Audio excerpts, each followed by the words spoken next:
நம்ம ஆரி embroidery blouse எப்படி தைக்கிறதுன்னு பார்க்கலாம். லைனிங் வந்து பர்ஃபெக்டாக கட் பண்ணிக்கோங்க. இதை நம்ம ப்ளவுஸு இங்கே சென்டரில் மேலே சென்டரில் ஒரு நாச் போட்டுக்கோங்க. இப்போ லைனிங்லேயும் நான் ஒரு நாச் போட்டிருக்கேன். இதையும் இந்த நாச்சும் கரெக்டாக வர மாதிரி வச்சுக்கோங்க. வச்சுட்டு இதோட சென்டர்ல அப்படியே ஒரு தையல் அப்படியே இது எதுக்குன்னா துணி வந்து நகராம இருக்கிறதுக்கு. அதுக்கப்புறமா இதை வந்து பின் பண்ணி வச்சுக்கோங்க.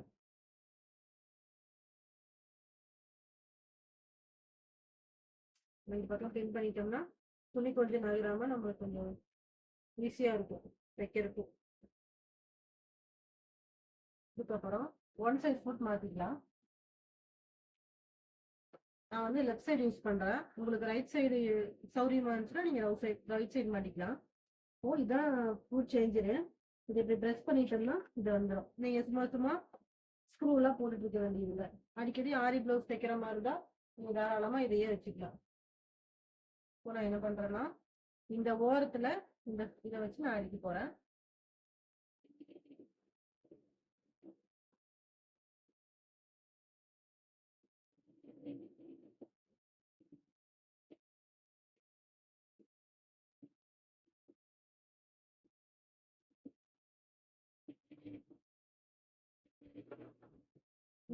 வச்சு அடிக்கும் போது ஸ்டோன் எல்லாம் இருந்துச்சுன்னா உடையாது.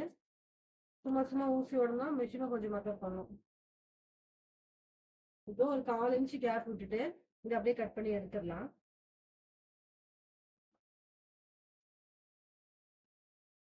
எப்பவுமே ஒட்டுல கட் பண்ணக்கூடாது. 1/4 இன்ச் விட்டுட்டு தான் கட் பண்ணணும்.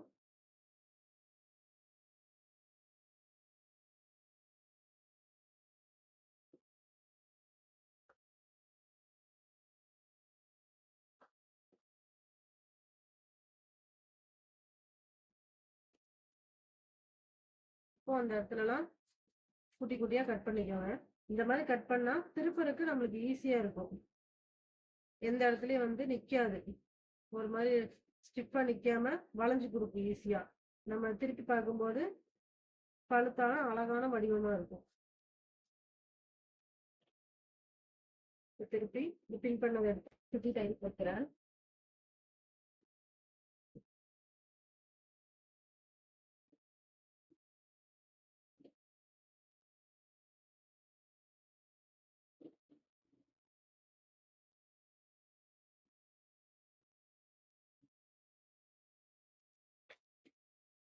லைனிங் ஒரு பக்கமா திருப்பிட்டு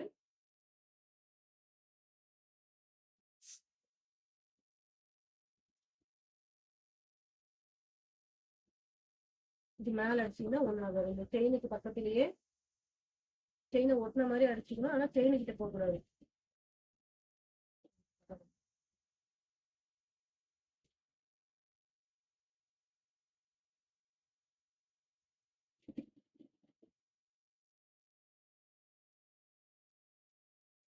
லைனிங் எல்லாம் ஒரு பக்கமா தள்ளி விட்டுட்டு 1 மீட்டர் அவங்க வச்சிடணும்.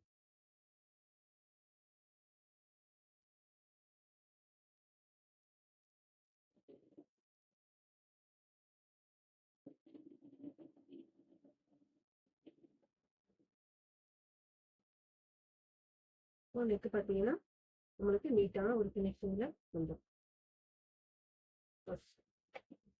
இப்போ நான் நெக்கு ஃபினிஷ் பண்ணிட்டேன். மறுபடியும் நம்ம ஃபுட் சேஞ்ச் பண்ணிக்கலாம். பார்த்தீங்கன்னா எவ்வளோ ஈஸியாக இருக்குன்ட்டு. இப்போ பின்னாடி திருப்பி நம்ம சுற்றில அடிச்சுட்டு வந்துடலாம்.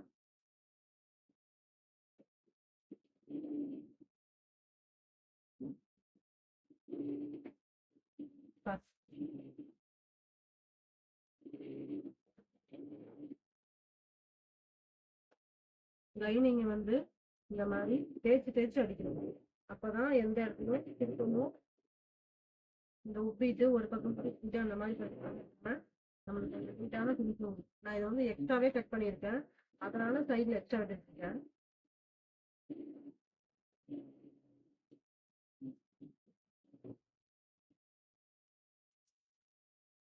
நான் எப்பவுமே கீழே வந்துட்டு தனியா ஒரு பீஸ் கொடுத்து தான் அட்டாச் பண்ணுவேன். அந்த மெத்தட் இப்போ உங்களுக்கு சொல்லி தரேன். இப்போ நம்ம சுற்றியும் எக்ஸ்ட்ரா இருக்கிற கிளாத் எல்லாம் கட் பண்ணி விட்டுக்கலாம்.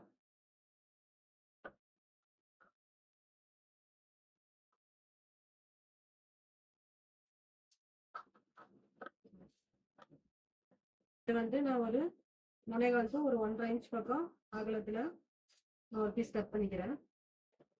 நீளம் அதிகமா இல்லை, அதனால 2 பீஸ் இருக்கு நான் ஜாயின் பண்ணிக்க போறேன். ஒரு பீஸுக்கு பத்தாது, அதனால நான் உங்க டிஃபரெண்ட் இப்போ ஜாயின் பண்ணிக்கிறேன்.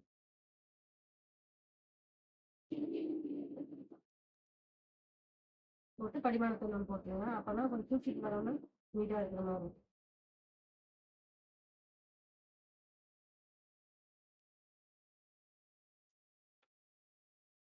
இதுக்கு மேல வச்சு இதை இடுப்பு இதுக்கு மேல வச்சு ஒரு 1/4 இன்ச், இது நல்ல பக்கம், இதுவும் நல்ல பக்கமா இருக்கு, மேல் பக்கமா வச்சு ஒரு 1/4 இன்ச் அப்படியே அடிச்சுட்டு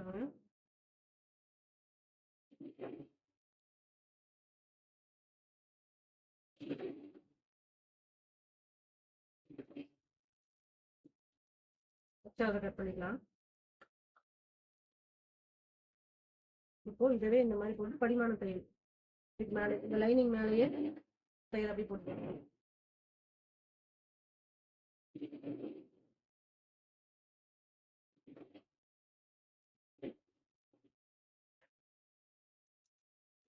இதுக்கப்புறமா இந்த துணி இருக்கு இல்லைங்களா, இதை வந்து இப்படி ஒரு மடி, அதுக்கப்புறம் இந்த மாதிரி ஒரு மடி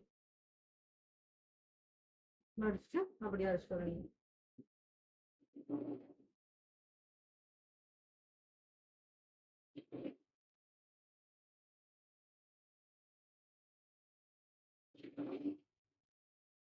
உங்களுக்கு வேணும்னா இதை விட பட்டையா கூட நீங்க வச்சுக்கலாம்.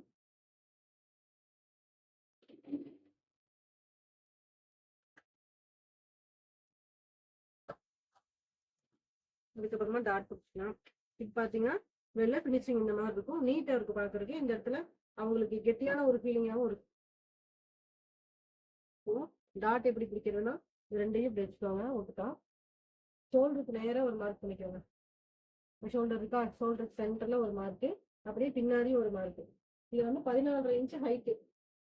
அப்புறம் இது ஒரு 4 இருந்து ஒரு 4.25 4 அந்த அந்த அளவுக்கு நம்ம டாட் பிடிச்சா போதும். நான் ஒரு 4.25 இன்ச் வைக்கிறேன் ஹைட்டு. அதுக்கப்புறம் இந்த பக்கம் பார்த்தீங்கன்னா எனக்கு எம்ப்ராய்டரி ஒர்க்ஸ் வருது, பிடிச்சா நல்லா இருக்காது. இப்போ நான் என்ன பண்றேன்னா தள்ளி பிடிச்சிக்கிறேன். நார்மலா எப்பவுமே நம்ம ஷோல்டருக்கு நேரா ஒரு டாட் பிடிச்சா தான் பார்க்கறதுக்கும் நல்லா இருக்கும், பின்னாடி ஒரு ஃபிட்டிங்கான ஒரு இது கிடைக்கும். இப்போ நிறைய பேர் டாட் பிடிக்காம கூட தைக்கிறாங்க. டாட் பிடிச்சாதான் நம்மளுக்கு அது நல்லா இருக்கும், பின்னாடி பார்க்கறதுக்கு ஃபிட்டிங்காகவும் இருக்கிற மாதிரி இருக்கும்.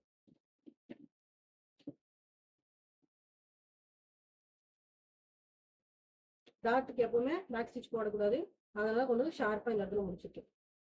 இப்போ நம்ம பேக்கை யூஸ் பண்ணியாச்சு. இது உங்களுக்கு புரிஞ்சிருக்கும்னு நினைக்கிறேன். இது மாதிரி நம்ம வீடியோ ரெகுலரா பார்க்கறதுக்கு நம்ம சேனலை சப்ஸ்கிரைப் பண்ணிக்கோங்க.